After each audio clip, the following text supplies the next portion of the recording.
काय गरज आहे? चुकी आहे का 30 वर्ष सर्व्हिस करता इथं? अहो तुम्हाला थोडी काय बोल नाही देत सा.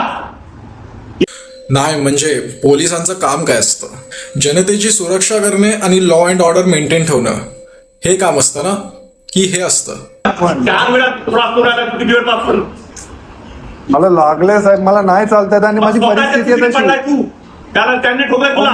तुम्ही हायपर का होताय? पण हायपर का एवढ्यापासून होताय? मला पण लागलंय, मी हायपर झालं, मी मारला. तर हा एक सामान्य माणूस आहे. त्याचा एक ॲक्सिडेंट झाला होता ज्याच्यात याची काही चुकीही नव्हती. तो मदत मागत होता पोलिसांकडून, त्याला लागलं होतं आणि त्याच्यासोबत अशी वागणूक केली. क्रिमिनल लोक फिरत आहेत आणि हे सामान्य माणसांना धरतात आणि त्यांच्यासोबत अशी वागणूक करतात.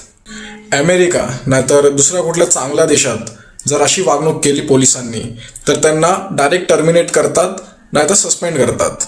ती वर्दी तुम्हाला जनतेची मदत करायसाठी दिली आहे, ना की त्या वर्दीचा रुबाब दाखवण्यासाठी. तुमची 30 वर्षांची सर्व्हिस असेल पण त्या सर्व्हिसचा पगार तुम्हाला सामान्य माणसाच्या खिशातून जेव्हा ते टॅक्स भरतात तेव्हाच येतो, हे लक्षात ठेवा.